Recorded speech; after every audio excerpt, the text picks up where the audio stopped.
As she begins retirement, Kelly is looking forward to catching up on her own reading and hopes to be remembered as someone who enjoyed her work and cared about helping others. For the future of the library, she hopes to see continued growth and expansion so it can serve even more members of the community. And if you could join me in thanking Kelly for her almost 39 years of dedication to our service, and commitment to our library and community, and wish her the best in her retirement. Thank you, Kelly.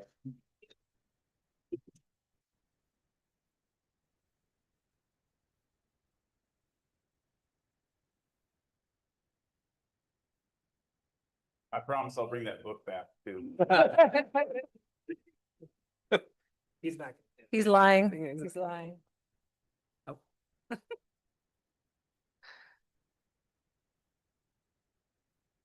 Okay. And as much as she wants to give a speech, she actually doesn't. So we're not. Thank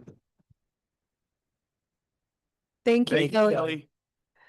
At this time, we're looking at our July 2026 paid invoices. Are there any questions from council? No. Okay, with there being none, we're going to move on to our public comment period.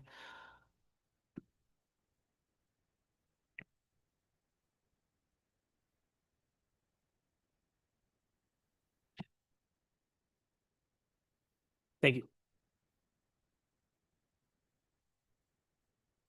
First up, we have Mr. Scott Lucas. And as a reminder as well, the public comment segment allows for community members to share their opinions, raise concerns, and provide information directly to the city council. Comments should address city-related issues and must not pertain to items scheduled for a public hearing on the same evening's agenda. If you wish to speak, please complete the sign-up sheet, including the topics you wish to address. Please begin by stating your name and address when called to the podium. Speakers are allotted 5 minutes unless otherwise directed. Please note, comments criticizing city programs and operations are permitted during this segment. However, criticisms of individual city employees is not allowed during the public comment period. Concerns regarding city employees should be submitted in writing to the city's human resource manager for proper review. Thank you for cooperation. Mr. Lucas, go ahead.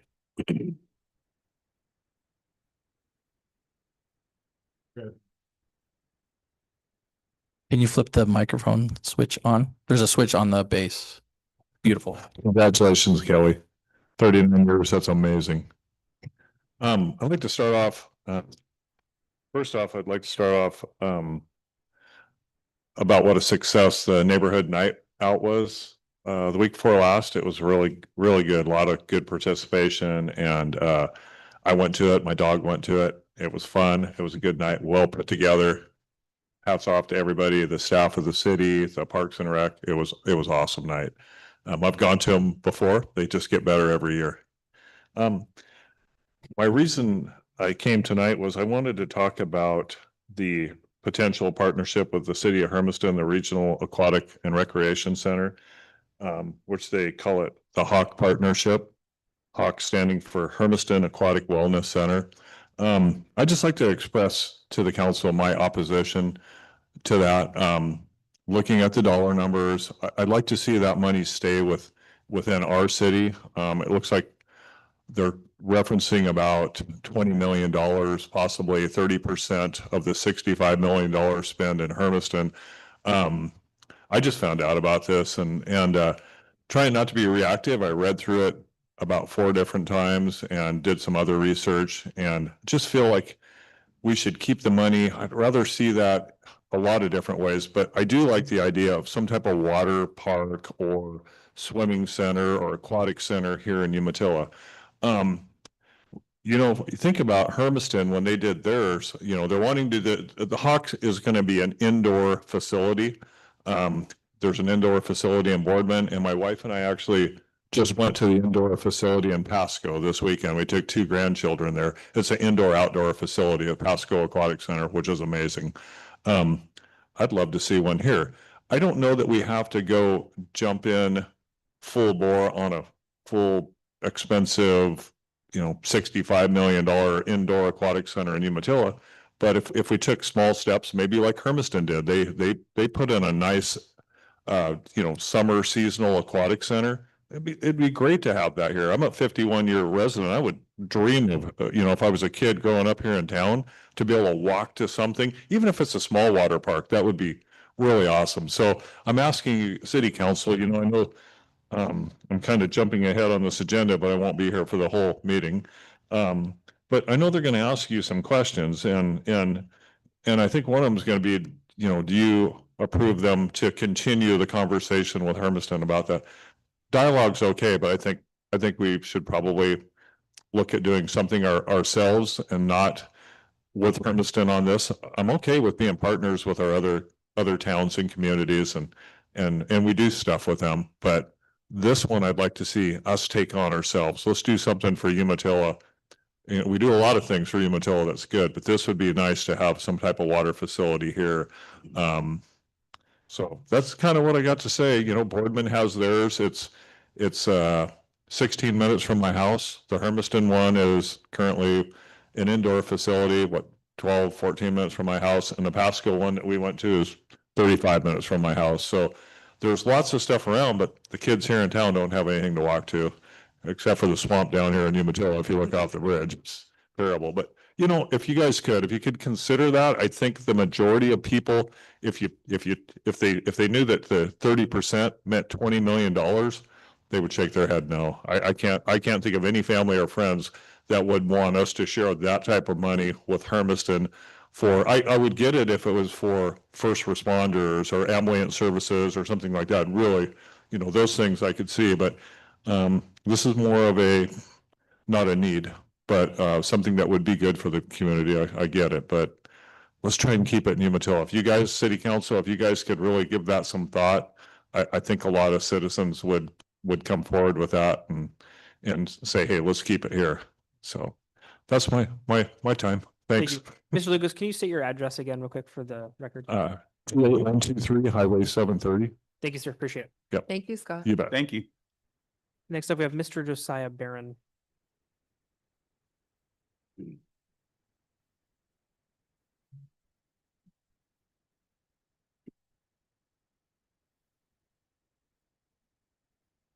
Josiah Barron, Umatilla Chamber of Commerce, 100 Klein Avenue. Just a few announcements. Also, a reminder, upcoming this Saturday is the Umatilla's open table that will be at the Umatilla Chamber parking lot so like I said, this Saturday, August 22nd, from 10 a.m. to 12 p.m. There'll be different produce and canned goods, and later on, Councilman Smith or any city staff could correct me if I said anything wrong there, but that will be coming up. So be sure to let people know that. And then also one of our members, Man I Love Fade Salon, they're looking at doing a rebrand of their logo. So they're looking for keeping it support local, looking for a local artist to help them redesign their logo. And they have a contest for doing the logo. The winning design will get $100 cash, $100 gift card from the salon, and free merch with that new logo on there. You can go to the Man I Love Fades Facebook page, or I just recently shared it in a lot of the community groups, so you could find it there. But to find all the details, and the submission deadline is October 31st for that one. So if you like designing things, or somebody who's a designer, you can let them know about the Man I Love Fade Salon redesign project. Then also coming up this year is officially confirmed, and we're moving forward. Excited to be partnering with Tony Fisher again this year for Fishing the Brave, an event. If you hadn't heard about it, it's an event here in Umatilla that Tony has hosted for this will be the 11th year. Free day of fishing for veterans, walleye, steelhead, professional fishing, catered meals. And we're looking for, if you or your business is interested in being a sponsor again this year, we're still taking in sponsorships and be able to, or if you just want to donate to the event and be a part of this great cause to help support our veterans. That will be Veterans Day weekend, November 12th. No, incorrect. Veterans Day weekend, November 7th. Yes. And the last thing is couple places, if you know somebody is looking for a job, or just a reminder that Java Junkies here in Umatilla and Columbia Harvest Foods are both hiring. So you can check out what they've got going on, and if you know some people that are looking for a job. Thank you very much. And I've got these flyers for you, Nancy, this time. I know my talking is jumbled sometimes. Thank you, council. Thanks, Josiah. Thanks, Thanks, Josiah. Josiah. Next up, we have Miss Mary Cahill.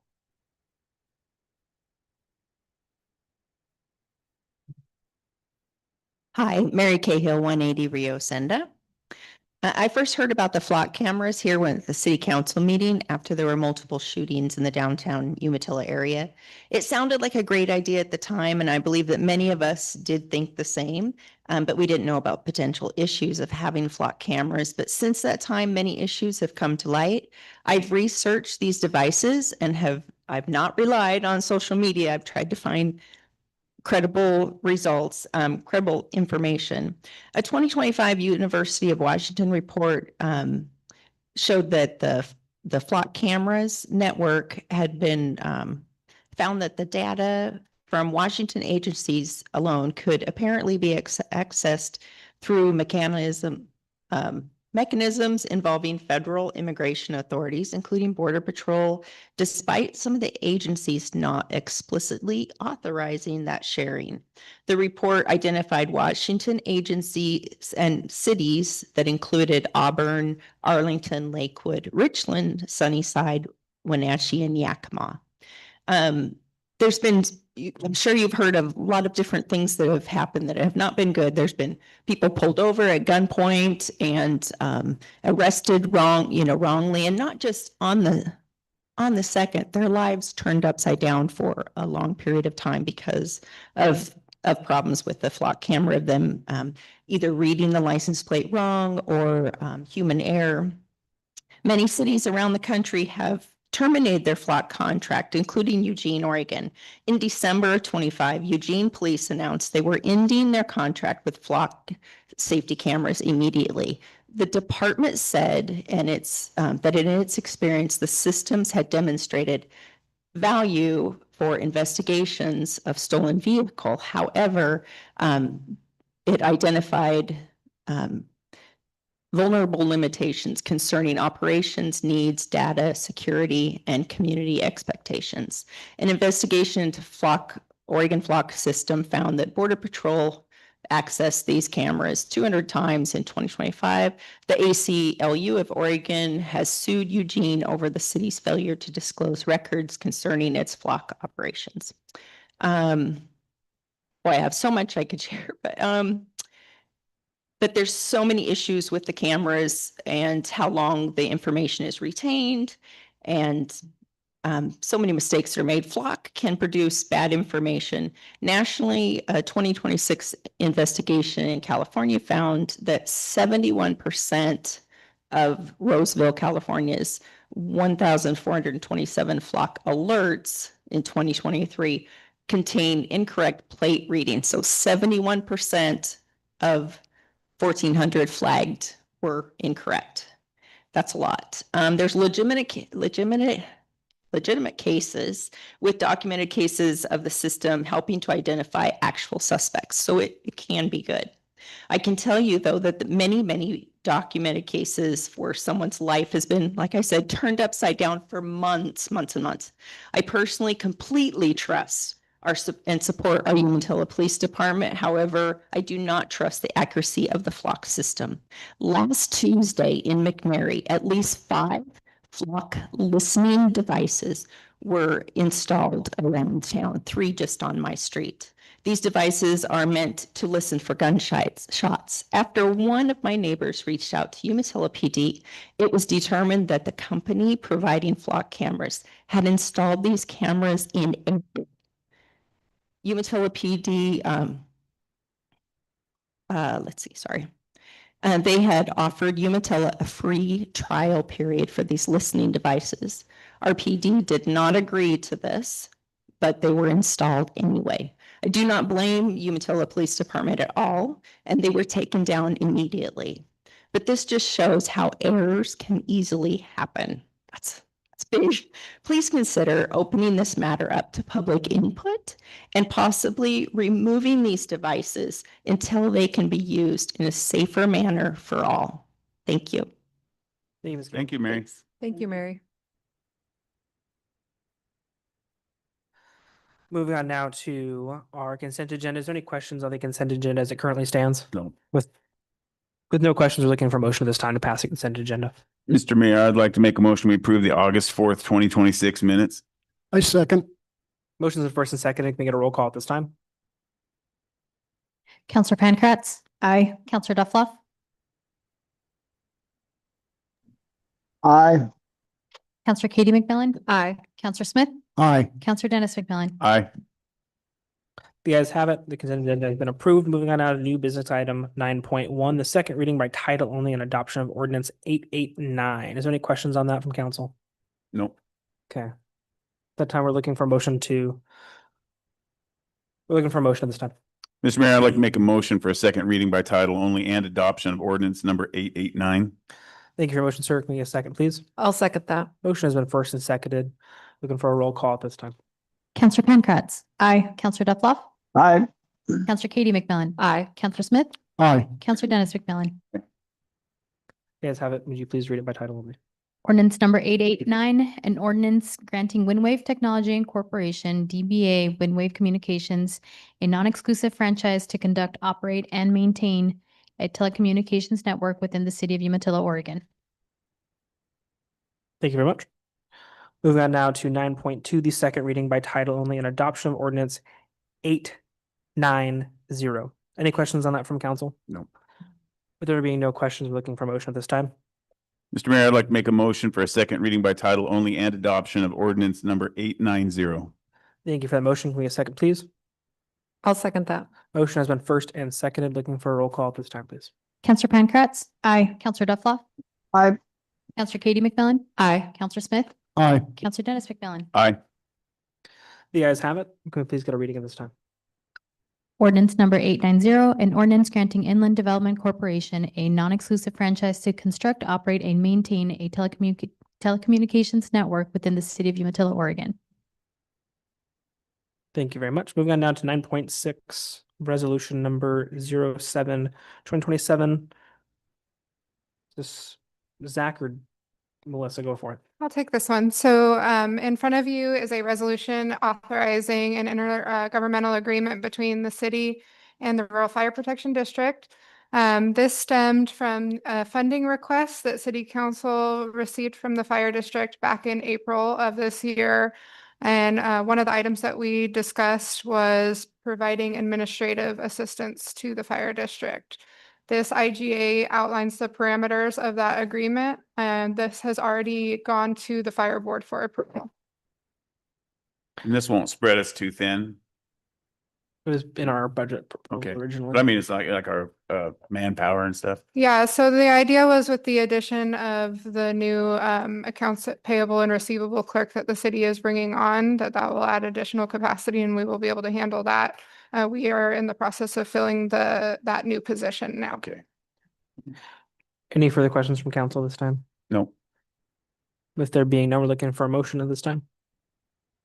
Mr. Mayor, I'd like to make a motion. We approve new business item 9.6, resolution number 07-2027. Thank you for the motion. Can we get a second, please? I'll second. Thank you, Ms. Pankratz. Motion has been first and second. Looking for a roll call at this time. Counselor Pankratz? Aye. Counselor Duffloff? Aye. Counselor Katie McMillan? Aye. Counselor Smith? Aye. Counselor Dennis McMillan? Aye. The ayes have it. Thank you very much. Moving on now to 9.7, support for City Recorder Sandoval's candidacy to serve the International Institute of Municipal Clerks. Yeah, so Nancy is applying to be a candidate to serve as a regional director for the International Institute of Municipal Clerks. Part of her application process is to have a letter of support, both from myself as her immediate supervisor, but also from the governing body. And so we do have that recommendation letter included in the packet for you tonight, and would like to get a motion for approval on that. I think it's really cool, by the way. Yeah, very cool. Very exciting. Congratulations. Any further questions from council? No. With there being none, we're looking for a motion at this time. Mr. Mayor, I'd like to make a motion. We approve new business item 9.7, move to provide Ms. Sandoval with the included letter of support for her candidacy to serve as what is that, 9? Nine. Director for the International Institute of Municipal Clerks. Thank you, sir. We second the motion, please. My Roman's a little rusty. Second. Motion's been first and seconded. Counselor Pancratz? Aye. Counselor Duffloff? Aye. Counselor Katie McMillan? Yes, ma'am. Aye. Counselor Smith? Aye. Counselor Dennis McMillan? Aye. Congratulations. You're gonna rock it. Yeah, You're gonna get great. this. No problem. Moving on now to 9.8, Planning Commission vacancy appointment. Many questions from that one from council. I think, Zach, I don't think there's too much to add there. I looked at Mr. Choa's application and if there's any questions, we can talk about that, but looking for a motion at this time unless there's questions. I move to approve Daniel Ochoa Jr. to position number 3 on the Umatilla Planning Commission. Thank you for that motion. Can we get a second, please? I'll second it. Motion has been first and second. Can we get a roll call at this time? Counselor Pancratz? Aye. Counselor Duffloff? Aye. Counselor Katie McMillan? Aye. Counselor Smith? Aye. Counselor Dennis McMillan? Aye. Thank you very much. The ayes have it. Congratulations, Mr. Choa there for joining us and looking forward. I see he's on Zoom this evening, so congratulations, and I'm looking forward to getting to work with you guys in the future and moving on. Moving on now to our second public comment period. Sergeant, is there anything else on the second one? There's no, yeah, we're good. Okay, it's fine. Moving on to our discussion item 11.1, discussion of childcare infrastructure grant program. This is Dave? Zach. Yeah, I'll Okay. kick it off here. 2 in a row. So, yeah, as part of our budget discussions for this fiscal year, we identified that the city of Umatilla currently has limited or no locally available formalized licensed daycare in the community. As part of the budgeting process, the city council approved a $100,000 fund for a future grant program. We wanted to draft a framework of this grant program for discussion. As you can see, it's pretty extensive. We tried to capture what we could within that, but we have an opportunity to see what we can do to help provide this much needed service to our community. So the proposed program would utilize an existing established $100,000 city funding pool. Our initial thought with this would be individualized for the quantity of the number four $25,000 grants available to applicants within the city of Umatilla, to use the public funds as a catalyst for the creation and expansion of childcare capacity in our community. We would look at competitive grants to eligible organizations for one-time costs. This could be anything from design and construction of a childcare facility to upgrades to an existing facility. We've seen facilities maybe going into a church building. Childcare facilities require certain code requirements for their building, exits, fire, kitchen capacity, food service, that sort of thing. And so the attached framework we put forth in front of council this evening just identifies eligible organizations, eligible projects for this, and just some different points to require or to discuss this evening. So we talked about maybe a matching fund requirement that people would have to match the funds up to a certain extent, or those could be provided, just unilaterally, should the council decide to move the grant program that way. Just sort of our evaluation priorities, we're requiring proof of licensing for this facility, operating requirements, documentation requirements. We do have a recapture provision within the framework. So if they have not completed the project or not completed their licensing, there could be a provision where we could get that money back into the fund for another eligible applicant. And then just sort of the authority for application review, final award approval. We'd look to model this similar to our downtown or business development grants, where we do have a scoring criteria. You submit an eligible project.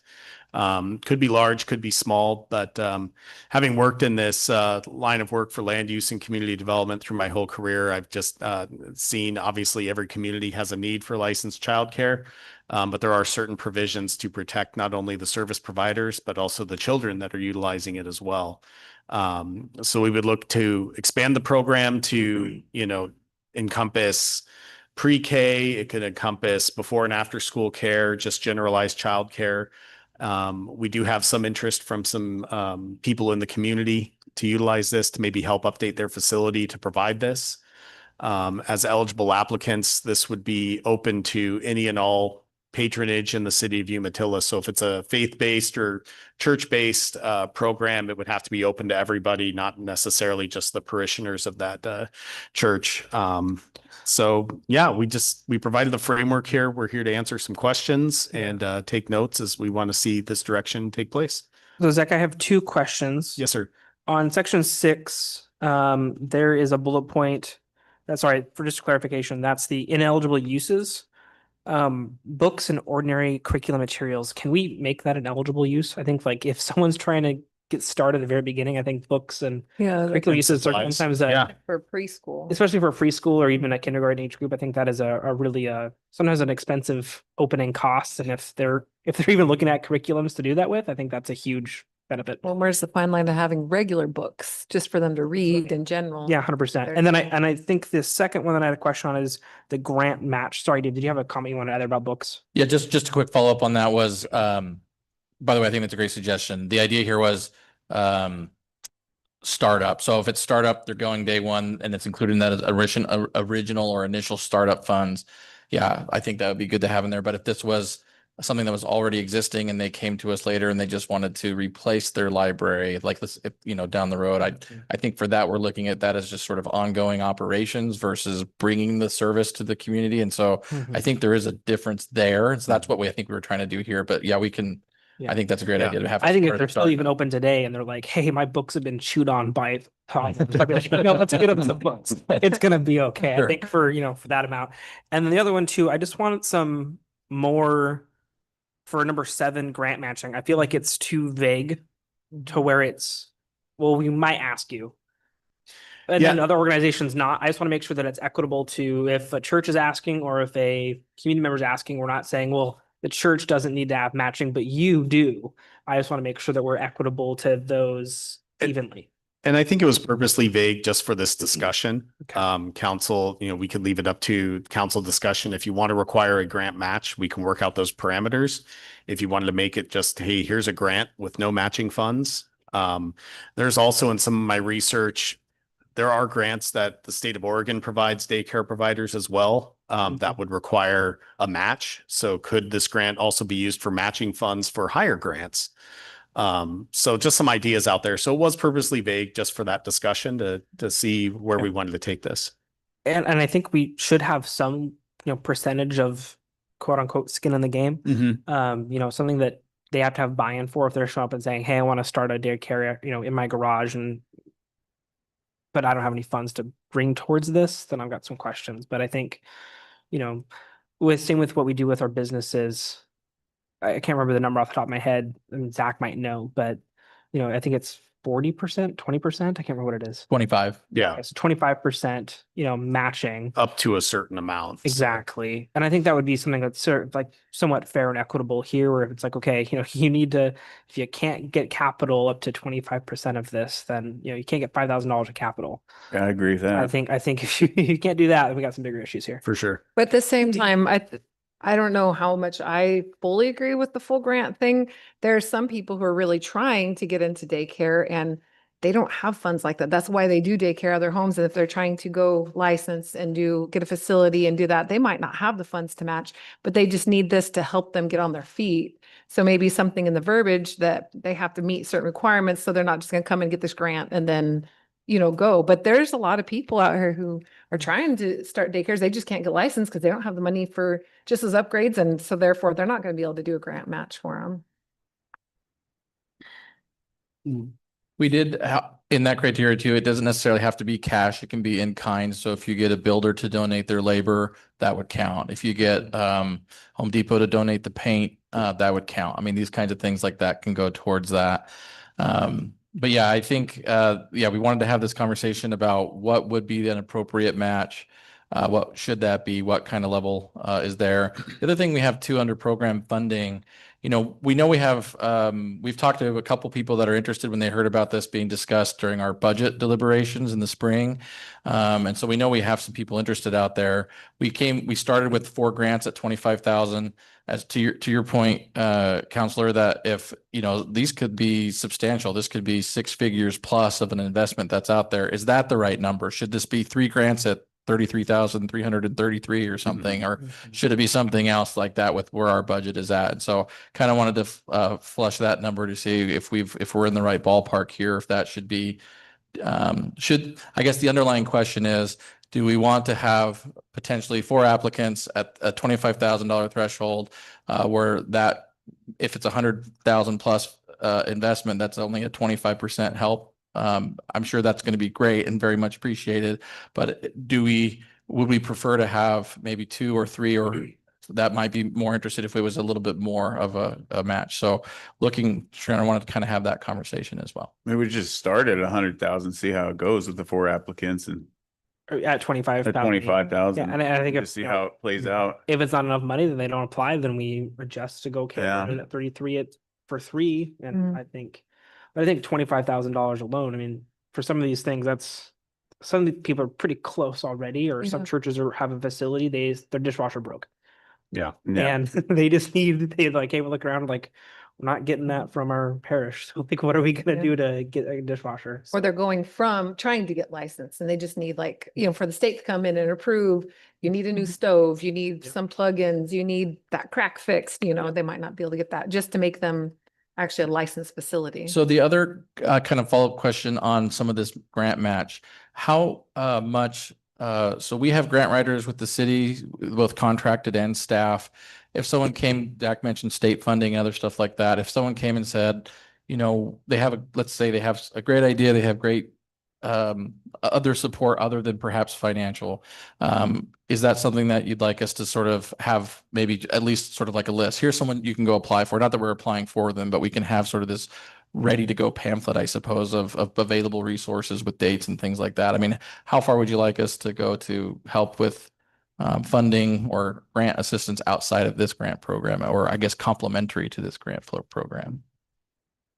I think for individual grant assistance, I think that's a bigger question. Like, if we're going to start providing that to every small business in the area, because I mean, these would be small businesses, then okay. Then if we're going to provide that to all small businesses equitably, then sure. But I think if they need help with, sending a fax, okay, that's one thing. But if they need help with, writing a 10-page grant, they don't know how to start, I don't think that's a necessary ballpark. Yeah, I think I gotta agree with you on that. Maybe just getting them, one thing you could do is maybe just give them a list of people who do provide these things, contractors, different things who are willing to, just give you a list so they at least know where to start. Because some people might not even know where to start, but just put them in the right direction, kind of. And the state has resources to, how do you start a daycare? They have those. Yeah. Jess's website. Yeah. They want people to do this. So if we can assist that, I think for sure. Other than those 2 spots, I really like this idea. And, as someone looking to grow a family in Umatilla and continue to grow a family in Umatilla, I think this is one of those things that, it's is much needed. needed. Yeah, definitely. We can have safeguards in place too. Like, say, for example, I'm not saying people are going to try to cheat anyone, but just say that somebody has an at-home daycare and they go, oh man, we can get a new HVAC, a new roof and this kind of thing. And then they have the daycare for a few more months and then they just close it down. Like, all right, we got a new roof, a new HVAC out of this deal. Is there going to be safeguards for that? Or is that part of that, reimbursement thing you're saying? Yeah, I think, part of the reimbursement, I think you raise a great point. In-home daycares can certainly have separate entrances, separation of that. But certainly we can look at some provisions for in-home daycares to kind of narrow that scope to the specific use within the home. So I'd bring that back to council when we bring a revised grant program to you. Okay. I would say, I'll kind of just follow that up with a question. Would that, is a at-home or in-home facility an eligible investment? Or would we want, for example, if someone was going to do a $50,000 expansion on their wing, of their house and it had separate and private entrances, even a separate address perhaps even. Would we want to do that? Because at some point, if that home sells or the people move or whatever, the facility is perhaps no longer available. And so would that be an eligible grant applicant, or we want this to be attached to sort of a traditional facility, like either a standalone facility on its own or a faith-based daycare or something like Boys and Girls Club or something like that? I think that's a tough call, really, because I honestly think we actually divide it. I think maybe we do like, 4. Yeah. I think we could take, one of the sections of $25,000 and say, let's do 5 grants at $5,000 for at home. And then larger facilities, we do 3 Yeah. at 25. I think and that then- would work. Yeah, And $5,000 kind of says, let's not give it a new HVAC. Yeah, Yeah. But a new dishwasher. yeah, no, I like You're not that. gonna get a new roof. Yeah. New 'Cause at plugins. home, Yeah, The 5,000 would cover. 5,000 equipment, covers a could be lot. License for Yeah. food. Yeah. That would cover plugins. It would cover. because there is a lot of legit, at home daycare Yeah. facility, center, Yeah. whatever you want to call them, and they do a lot of good for the community. So Yeah. I just want to help. You don't wanna them. use It's not- them. Building around here to use to open a daycare. I see a lot, Yeah. that's a great suggestion. I think we Yeah. can come back with an like that. updated framework For sure. to add that. And then I think for recapture as well, we can put something in that says, hey, you need to stay open for X amount of time. And, unless There's that. there's, Or something. your house burns down, the facility burns down, we got to get these funds back if, and we maybe can look at other agreements in other municipalities and say, people who've done this similarly, we can say, yeah, it's 6 months or 2 years or something along those lines and get more of a agreed upon thing, unless it's, someone passing away or things like that, then maybe we need to have a better, kind of exit ramp, like, yeah, this person, passed away, there's a tragedy. We don't want to go, hey, we need our $5,000. I don't want to do that. That doesn't seem fair, but. Okay. I'm not sure what that looks like in a legal term, but something. So we know we Not have ridiculous. some at least moderate, if not high interest. And so we will bring you back an update on this as soon as next month with an updated framework. That'll be a follow-up discussion. And if we think we've got that ironed out, we'll come back a third time to get that the program finalized and adopted. So we'll do And these do have to be open to the public, right? So, yes. Okay, I Mhm. just want to make sure that's clear. Okay. Is there any further discussion on this, council, before we move on? No. No, Okay, with there being none, we're gonna go ahead and push on to 11.2, the partnership with the City of Umatilla Regional Aquatic Center. Yes, thank you, City of Hermiston. So as is presented in front of you, I have drafted up a memo regarding the City of Hermiston and their Regional Aquatic and Recreation Indoor Center. This project has been in process for a little bit over a year and a half ago, and I might lean on Dave to help me out fill in the blanks here just for a little bit. But I believe Ashley Wheeler was one of the council members, and as well as our city manager as a stakeholder in this committee for this task force to see what the feasibility for this regional aquatic center and recreation center would be and how it will help this region, our region here. So Hermiston came up to us again to follow up on with this program, with this project about a couple weeks ago, maybe 3 weeks ago. Wanted to know the status on the partnership, if there will be a partnership, if we've discussed this with council and how council feels about proceeding with this project. There is no financial commitment at this time. They did produce a couple different options. We're not sure where we're at. I'm not sure where we're at. So I am presenting to council, looking for some advice on what to do, how to move forward. And I know I skipped a couple steps here, but I'm just looking for advice from council on what to do, move forward. I kind of lean with the way Scott was thinking. And if we didn't, I mean, to keep even the conversation going in my opinion, if we were to be involved with Hermiston, I would say it bare minimum has to be somewhere on 395, halfway between Hermiston and Umatilla at bare minimum, even to keep the discussion going. But in Search City. Yeah, power. Yeah. If I can give a little more background on that. Yeah. So They organized the task force as Esmeralda mentioned about a year and a half ago, and it started with Councilor Wheeler and myself was on the task force until she moved, and then they updated it to just additional staff.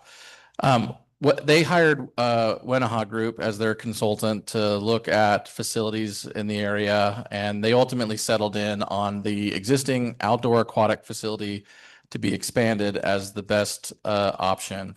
We did mention as a stakeholder in that task force that the closer you can get to Umatilla, the better that would be received as a legitimate regional consideration.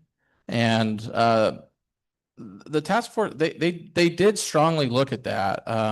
They had a area on River Road, for example, that kind of, I think, raised to the top 2 as a possible option.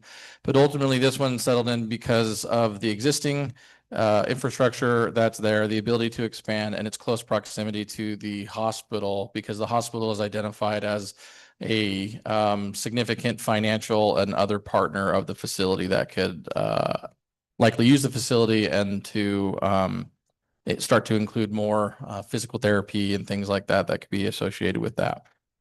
So they ultimately settled on that there, and we did mention to them that that's, you know, more in the heart of Hermiston more than it is here in the region. And so, I mean, it's well documented that we had that kind of conversation with them. And again, as Mel mentioned, there's no financial commitment here. The idea was we didn't have anything to bring back to you because the task force didn't complete their work until this last June. They just finalized it, and then they brought it before the Hermiston City Council last month. So here we are following up with that work here. Ultimately, they settled in on that $65 million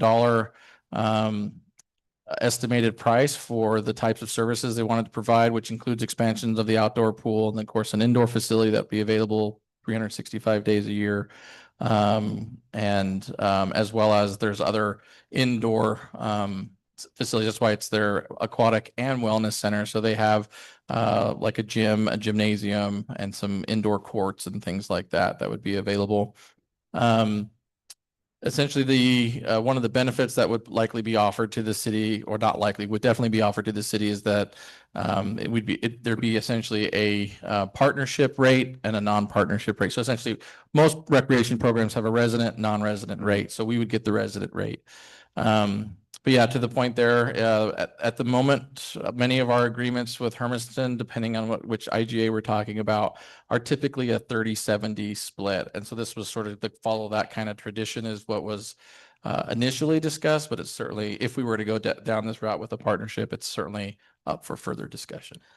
Yeah, I really agree with what Mr. Lucas said. If we're looking at, 30% range of a $65 million project, they're on their own on that one. We can build our own facility for that, an outdoor one, and do it downtown on some city property. I think we could find a way to make that work for a heck of a lot cheaper than that. Yeah. I don't know how often people from Umatilla would actually make it into Hermiston to get it. Cause I mean, as a Umatilla resident, I don't get into Hermiston for things like that very often, especially in the middle of the school year. If your kid doesn't have a license, they're not making it. So even getting your kid a membership isn't really feasible because they have no way to get there. It's too far. Yeah. And realistically, a lot of kids in our community are watched, especially during summer, by their siblings and the parents. They're not going to have a ride there. They're having no way whatsoever. Yeah, it's too far. $20+ million for a discount at the doors. Yeah. Kind of a heavy hit. So, of course, there's a lot of financial discussions and analysis to come up with that 65 million. Just for our conversations here, if we were to do something here, even a significantly sort of scaled down facility, a $25 million aquatic center would be very cheap. And so I don't know what we would look like, what that would be, but I will say that when we approved our Parks Master Plan in 2021, the number one thing that was identified was an aquatic center that the community wanted. And so it's certainly, but as we've stated, as Esmeralda stated in the memo here, there is also statements for high regard for regional partnership for recreational facilities. So we kind of have two goals of that plan that are a little bit clashing here, that if we wanted to have something here versus a partnership for regional solution, when we started on the task force, we made it clear, thank you very much for the invitation. We're very happy to participate. This is a conversation worth having as a region, and it was great. And it was a lot of open discussion and a lot that came through it. But I will say at the end, as it's settled to this location and these dollar amounts, staff and our team, we had the same concerns that you're all having as well. Yeah, I'd rather spend even a little bit more just to have it here locally. And Yeah. somewhere down the road, obviously, that's a big chunk of money, but I mean, Put it in our community. but in our We're spending community, $22 million on a new police department. Like we as a community, right? like we'll open up our pocketbooks when we need Right. to, Yeah. especially if Amazon's taken on 80% of some of the. Well, and I'm Yeah. glad you things brought up going on. Amazon. So one of the things that's unique about Umatilla and why this may be a little bit more interesting financially for us versus as a regional partnership is a couple things. One, we already have a data center that's run through its abatement program, so that's completely on the tax roll. And we have another data center under the enterprise zone that has in their agreement that if a bond is passed, they would pay for a park amenity as well. And then we have another data center campus that will come out of the abatement program in about 7 years.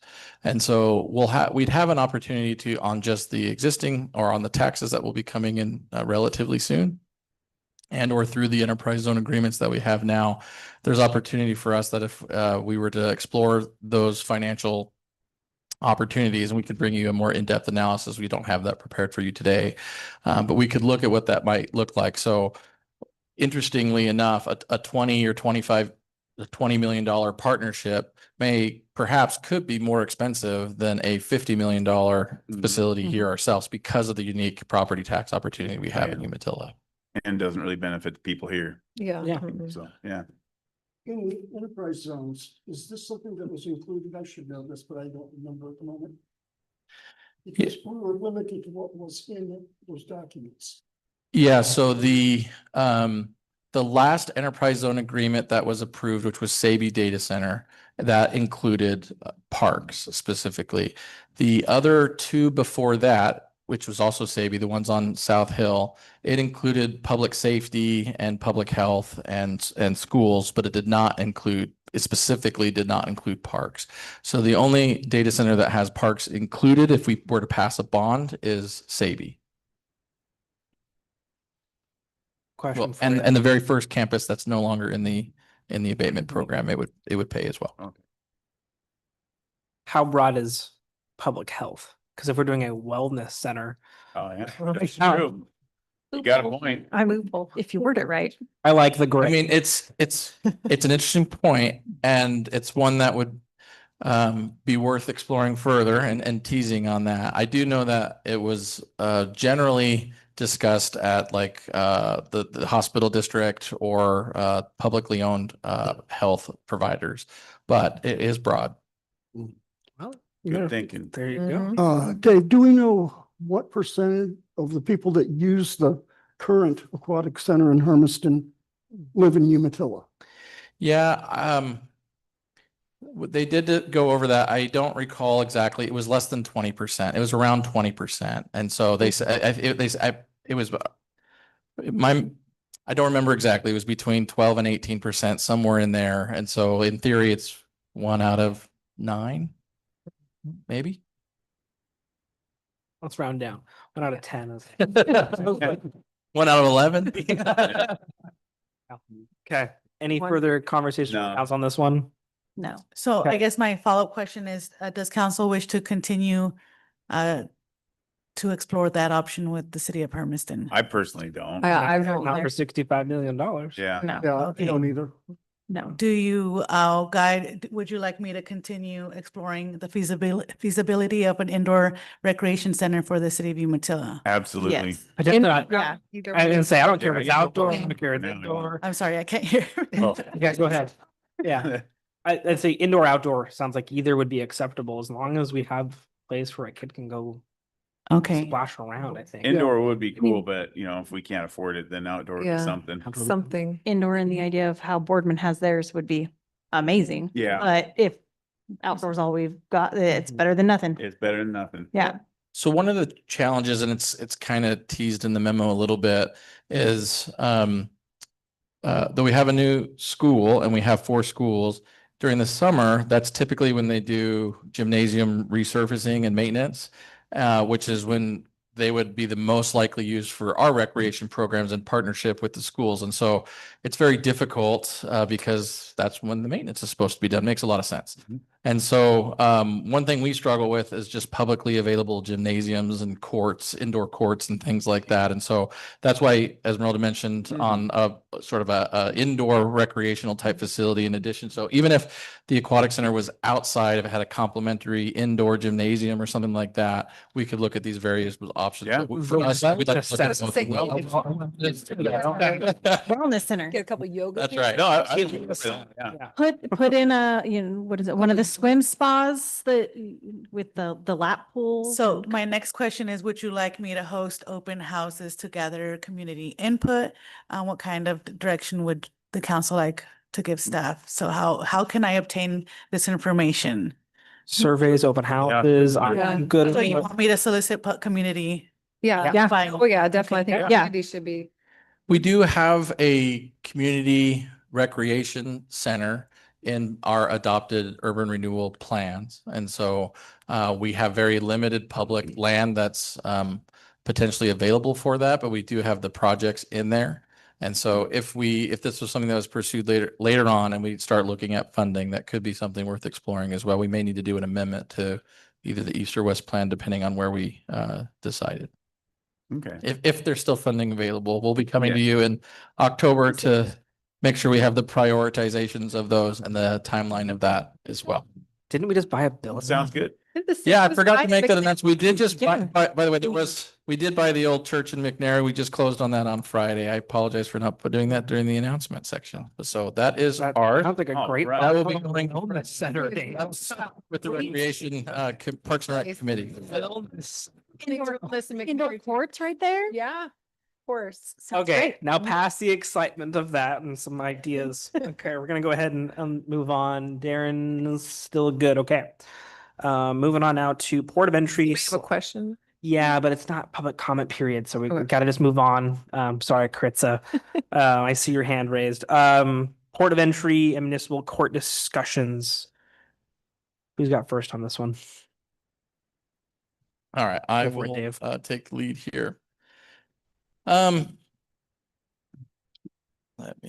So on Thursday, the 30th of July, staff was coming back from a training and we had a message from the port of entry. They came in and dropped off their stack of citations and said, oh, by the way, tomorrow will be the last day we're doing this. We're going to start citing into the circuit court. So that's how much notice we got. 24 hours. I don't even know if 24 hours notice. And so we had a WTF moment, and a total panic. And so we reached out as quickly as we could, and we were able to meet with them on the first Monday of August on the 3rd, and said, what happened? What are we doing? How did we get here? Why are we even having this conversation? I'll jump around a little bit. The short version is they said they would extend one more month to start continuing to cite into the municipal court. But effective September 1st, they're citing into the circuit court. In the end, it came down to a conversation that focused a little bit on our operations and a little bit of, they wanted some reports that they never really asked for. And so we didn't really know they needed them or wanted them. So they're disappointed they weren't getting reports, and we didn't know that that was something they were disappointed at. And then they had some additional kind of questions about our general operations as far as calling for clarifications or for some documents sometimes over the course of the operational year or whatever it might be. But those were relatively insignificant part of the conversation. It mostly focused on finances. And so that they're looking at, they really wanted those reports because it would help them to make more financial determinations, and that they ODOT being broke, they're looking at ways in which they can start closing some of those budget deficits, and they see the circuit court as an opportunity to close some of those relatively small to them, big to us, operational deficiencies. What it comes down to, and you can kind of see there in the memo for us, the court makes up anywhere from 70 to 80% of our total revenue from the municipal court, the Port of Entry citations. And where we operate today, historically, we've operated between about $100,000 and $200,000 or so in the black from the operation, municipal court operations. If those citations were to go and we continue to do it with a full-time court, that would switch entirely to the opposite direction and be about a couple $100,000 change, about $250,000 change the other way. So about a $470,000 change difference between those services. And so we are asking the question about how do we feel about providing municipal court services? So I presented 3 options. There may be others available. The first option is to continue to operate as a full-time municipal court with the reduction in citations resulting in about a $450,000 net loss to the city in operational revenue. The other would be to operate as a part-time municipal court where those services would essentially be absorbed by the admin services division and wouldn't necessarily be a part-time employee, though it could be. That would probably also result in the change in who our judge is. It would likely be a contract with Hermiston's judge, but it doesn't have to be. Our judge, for example, also contracts with the city of Stanfield and provides judge municipal court services there once a month. So it would be kind of the same thing here. We would pivot to a similar part-time model. And the other would be you could close the municipal court entirely, and we could also cite into the circuit court. Option 2, the part-time would be about a $75,000 or so net cost.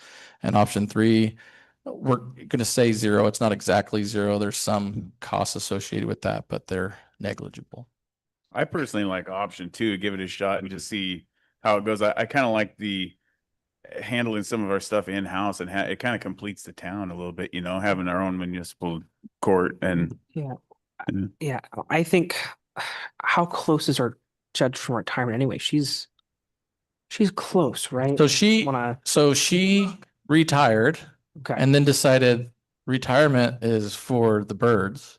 And so she's essentially working 2 days a week full-time. Those 2 days are almost full-time those 2 days. But we have a full-time court clerk who manages the day-to-day operations of the municipal court. Anything other than option 1 would likely result in the layoff of our court clerk. Also, for council's benefit, you may remember during the budget process, we had already been in conversations with our current judge, and we're looking to transition into a judge that is a licensed attorney.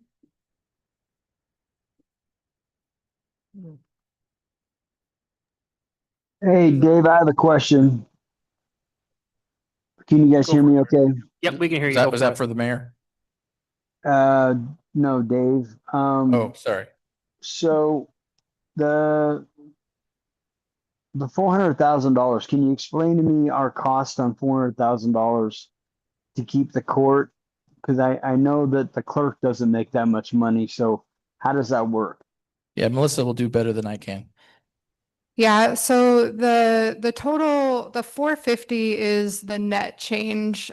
So really our subsidy then would be somewhere between 150 and 270,000.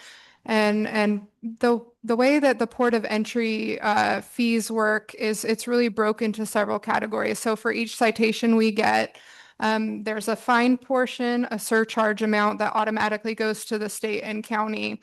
And of the fine portion, in our current model, the city keeps 50% and then the state gets 50%. The reason this is appealing for the port of entry is because if they cite to district, then or circuit court, I'm sorry, 100% of that fine amount goes to the state. Circuit court doesn't keep any. So that's where the port of entry gets their increase and the state get their increased revenue.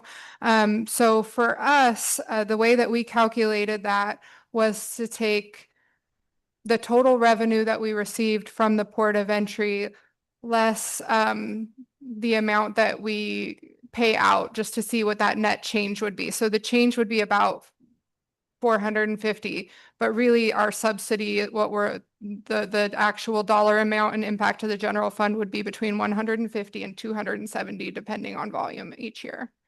So Dave, Okay, option. so my question is that to actually staff that position at the clerk position, it doesn't cost us $175,000 a year.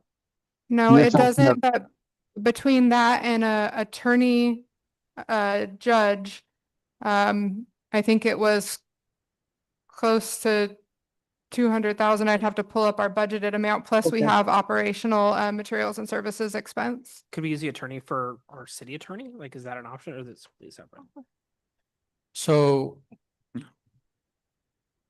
technically, the city attorney could be the judge. That's not usually traditional. Go ahead, Joanna. So I've actually supervised the municipal court before, and that is a huge, huge issue because you can imagine the city attorney is usually the prosecutor. And so you can't have the judge be the prosecutor.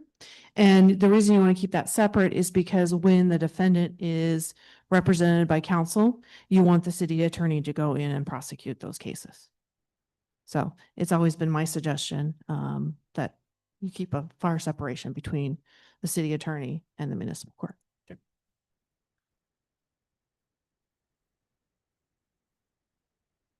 And so option 2 keeps our municipal court clerk, correct? It could. It would be a reduction from a full-time employee to a part-time. But based on the historical citations, at least just looking at the last 2 years, it seems like we'd be able to it seems like it'd be more cost efficient to absorb that in the admin services division. So we have a utility clerk, an APAR clerk, and we have a manager as well. And so for the number of citations that are coming from UPD, those would likely be able to be absorbed as sort of cross-trained staff rather than additional staff. But you could have a part-time clerk, a court clerk. Those hours would probably be limited to maybe no more than 20 to 24 hours at the maximum a week. It would no longer be a benefited position. Could we cross utilize them, like use them as a clerk and then also something else so they're still full time, but doing kind of 2 different things so they keep their job at full time? I'll let you answer that. Yeah, potentially. We need to just look at workload balance, but it's a possibility. Yeah, I don't like the idea of cutting a full FTE. I don't either. No. I really think that there's got to be a better way to more utilize them, and maybe it's we utilize them in the PD. Maybe we have a Parks and Rec secretary that's doing. I mean, we have different tasks that we can utilize. A part-time position that I think that we need to potentially leverage more effectively. Maybe Zach needs an assistant. I don't know, but Yeah, I'd like to keep option 2 because I'd like to keep the court, but I'd also like to keep the full-time job. yeah, So I think we keeping the can full-time jobs. maybe explore that. Trying to hire for new position. The accounts payable and receivable clerk. Oh, okay. Let's say if somehow you could put those two. Make it one full time, but. Yeah. But I definitely, I don't know. I don't like having, this is a sudden change in our budget for this next upcoming fiscal year. I think we can weather $170,000 storm. I don't know. Tough decision. I think it's worth a shot to at least see where we land. Yeah. I think it's important that we keep our court as Umatilla is growing. over time, I'm thinking the court will also grow with it. Mhm. So if we eliminate it now, going with option 3, I don't think we'll ever get it back. I think we need to find some way to weather the next 1 to 2 years to see where things are going and how it is impacting us. Yeah. I mean, can we currently in our budget right now weather a $175,000 storm? It would be, so Assuming option It- 1 in this case. yeah, if you assumed option 1, it would be about a $300,000 storm. So it'd be the lost revenue and then the same expense, or very similar expense. So, And it really would depend on how long we continue to collect on already outstanding port of entry citations that have already been cited. So we do have a pretty high volume of outstanding receivables for the court. And so I do think there's a possibility that we wouldn't see that level of loss, at least in the first year, just because there's already existing receivables. I almost kind of want like a 1.5 where it's still a full-time FTE with a clerk, and then we do a contracted judge elsewhere. I think that's honestly kind of what I'm leaning towards. It doesn't necessarily need to be a, even if their contract says, hey, you're doing 20% of your day, maybe so it's 1 day a week, you're doing municipal court work, or time allowing, or whatever you want to put it as, is, sometimes may need to work 2 days, whatever happens, and then utilizing them in multitude of ways so that we're not losing an FTE, especially in our office. I think that's our front office is utilized. I mean, every time I come in here, come to sign checks, there's at least 3 people either here or someone's waiting in line, and I see them standing at either side, and they're not just answering questions on the municipal court, if I'm honest. Yep. Can you guys hear me? Yeah, Darren, go ahead. Well, I don't know. I come at it from a business standpoint.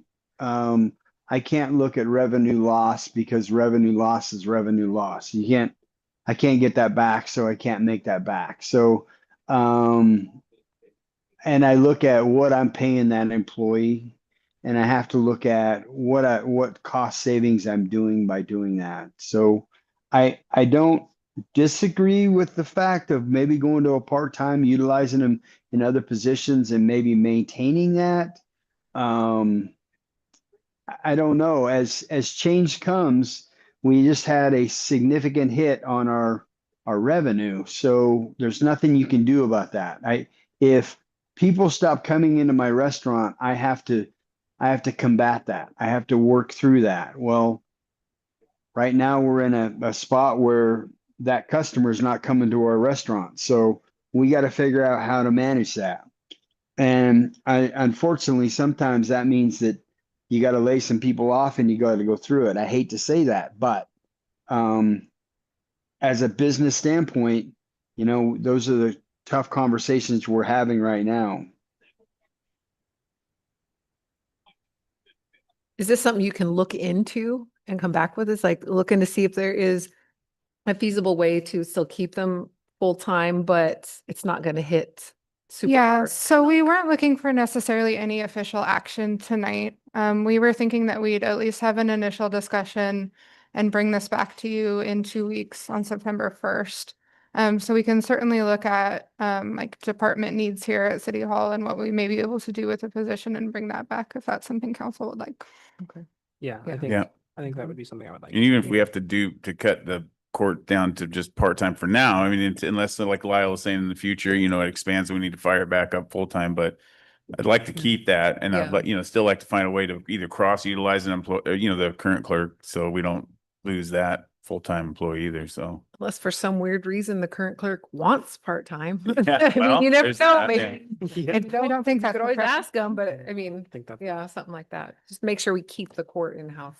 say I think- Lyle does bring up a good point. We are a growing town, and so we're not getting any smaller. Yeah, it's So. Yeah. much easier to keep services spooled, then have to re-spool them, Mhm. and, spin that back up. This is a somewhat unique situation. We've been very fortunate with our revenue, so we haven't had to have any of these really difficult conversations when it comes to staffing. And so really the consideration is, can we absorb it? Yes, it comes at an opportunity cost, and that's where we really wanted council's direction. If we're going to subsidize this position from the general fund at an expense of 150 to 250,000. Is that what council wants us to do in opposition to spending those funds on a future annual basis towards something else? So it'd still be $200,000 even if we contract out? Yes, we planned on contracting out. It'll be a little bit lower. So our budgeted personnel expense for this current fiscal year is 264,000. I will say that does include a little bit of a higher judge rate because we knew that there would be crossover with our existing judge and our new contracted judge. So I would expect that to either stay flat or reduce slightly in future years, but that did assume a contracted attorney judge. Okay, thank you. Any further questions or comments from council? Okay, waiting for Darren. Okay, I think we're good. Okay. Moving on now to the mayor's message. I just want to highlight, oh my God, I can't remember her name. Kelly for her 39 years of service, and really want to congratulate her on her retirement. And I hope that's fruitful and she gets to enjoy it and she gets to enjoy the fruits of her labors for many years to come. I just want to say, kind of piggyback on what Dave's talking about, drive safe, watch the crosswalks, especially around McNary up by CVI. I know there's a lot of young kids running around, and the rules of road are sometimes ones that are hard to learn, and don't be afraid to use your horn. Sometimes a good scare helps them out a little bit. Teach them a lesson. Okay. Other than that, that's all I have. Let's go ahead and go with Ms. Pankratz this evening. I just want to kind of along the same lines, like make sure you're watching for the kids. We are back in school starting Monday. Things are going to get busy through town. Don't forget to watch out when it's like lunchtime, because the high school kids are out there and sometimes they're just as bad as the little kids about watching for cars and things like that. They get busy talking to their friends. They are using their phones because they're not allowed to use them all day. So they're not paying any attention to anything going on. Also, sports are back in. The kids are working hard. They're already back in practice. Come out and support them. Come watch some games. Volleyball particularly doesn't get a whole lot of viewers coming to watch and support them, so they could use some more. Don't forget your football games, soccer games. Like, come out and support these kids. They're working hard. Thank you, Mr. DeFloff. Again, I'm sorry about not being there. I'm in Reno. That's gotta be rough. It's terrible. So I really don't have too much. I appreciate everybody working hard at what we do and having a servant's heart and having the best interest in not only our community but for our staff. Definitely. Thank you, everyone. Thanks, Darren. Mr. Phelan. I don't have a ton to say tonight. I want to say thank you to Kelly, also 39 years. That's pretty amazing. And then also, Mary, when you get a chance, can you email me some of that information that you have that you got on the flat cameras? I've just been doing some more research too, so it'd just be interesting to see what you have. So I appreciate you putting all that stuff online, like about our meeting and everything. It's great how you're helping people on Facebook by sending them the link and everything. So it's appreciated. I'm excited to talk about the Aquatic Center. I think that would be great for our community. I think that would be, I would think it would be awesome. Sorry. Let me retract that. Not Aquatic Center, the Wellness Center. Forgot about that. Thanks. And I think there was something else, but I don't remember what it was. So that's going to be it. So thank you. Have a great night. Thank you very much. Mr. Smith. Oh, got my mic on now. Just a couple things. One, Josiah mentioned it. We're having our first food giveaway this Saturday from 10 to noon. Anybody that you know that is food insecure, have them come out. We also, at our meeting last week, have set up the senior meals again, starting in October. I don't have a date. It's going to be Fridays. I think that's a really important thing. The other thing we discussed at that meeting was naming the food pantry, possibly Mary's Open Table after Mary Dietrich. I know we all respect her and what she did for our community. And it's only a thought at this point, but if anybody agrees or disagrees, let any of us know. Josiah's and Jared here tonight are very involved. Oma also, sorry, didn't mean to forget your brother. The only other thing is the flock cameras. I really think this is something that needs to be discussed much further. Dave and I have exchanged text to where maybe on the September 1st agenda. We'll bring it on the first, yes. Okay. So let everybody know and we'll find enough chairs for everybody, hopefully, because I think that'll bring a crowd. And again, Kelly served this community ever. And I mean, I worked in one field for 40 years, not one job. Takes amazing commitment. So really appreciate it. And hopefully she'll have a long time. Okay, that's all. Thank you, Mr. Smith. Mr. McMillan. I do like the Mary's Table idea. She was always trying to bring me potatoes or whatever all the time. Anyways, that's just like her. But anyway, Nancy, we got your back for your candidacy. So you're supported by all of us up here, even though these jerks down here didn't say nothing. But anyway, we got your back. And thanks everybody for showing up. And yeah, again, with the block cameras, we definitely need a discussion. So, gosh, other than that, enjoy Reno, Darren. And that's all I got. All right, thank you very much. At this time, we're looking for a motion to go into our executive session. Mr. Mayor, I'd like to make a motion. We leave our regular session and enter into executive session. Second. Motions in first and second, and can we get a roll call at this time? Counselor Pankratz, Aye. Counselor Duffloff, Aye. Counselor Katie McMillan, Aye. Counselor Smith, Aye. Counselor Dennis McMillan. Aye. The ayes have it. The council will now meet in executive session pursuant to RS 192-660-2H to consult with an attorney regarding your legal rights and duties regarding a current litigation or litigation likely is more likely not to be filed. And RS 192-660-2E to conduct deliberations with persons designated governing body to negotiate a real property transaction.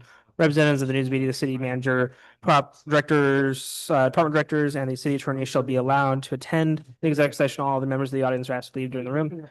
Representatives of the news media are specifically directed not to report on otherwise disclose any deliberations or say anything about these subjects during the executive session, except to state the general topic of the executive session as previously announced. No decision will be made during the executive session. At the end of the executive session, we will return to open session and welcome the audience back in the room. No. Do you know what? that was bad. I do feel like that was a little slower than last time. I mean, I think you're slipping a little bit. A little cough my throat earlier off. And there's two. Can you do this? You don't want to do it? I'll do it.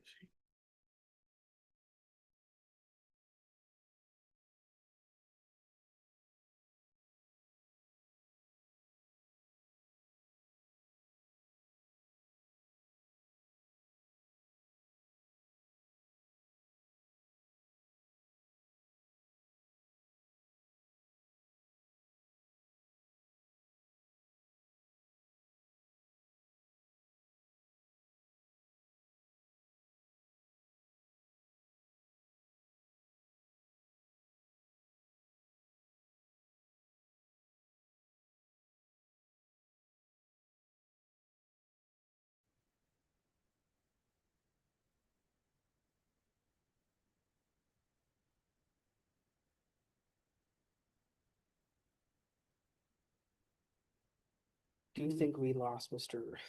DeFloff? Lost in cyberspace.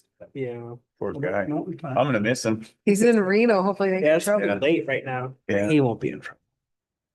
Okay. Are we gonna continue or no wait for Darren? Just continue, push on. Yeah, I think we just.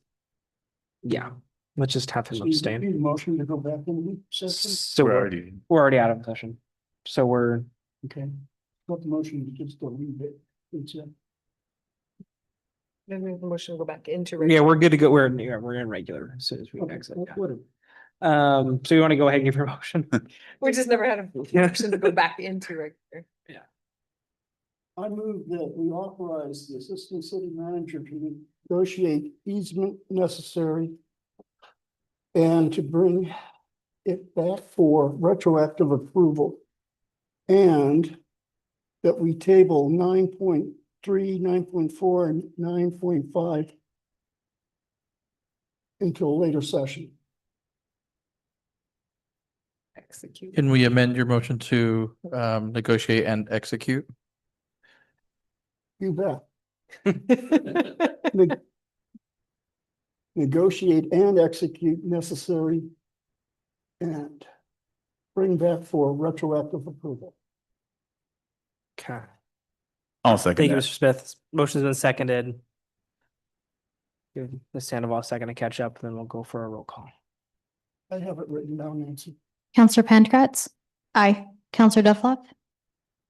Abstains. He's not with us We don't currently. know. on. Counselor Katie McMillan? Aye. Counselor Smith? Aye. Counselor Dennis McMillan? Okay, you guys have it at this time. We're looking for a motion to adjourn this meeting. Mr. Mayor, I'd like to make a motion. We adjourn the meeting. Thank you. Give me a second, please. Second that. Motion has been first and seconded. You get a roll call this time. Counselor Pankratz? Aye. Counselor Katie McMillan? Aye. Counselor Smith? Aye. Counselor Dennis McMillan? Aye. You guys have it. This meeting's over.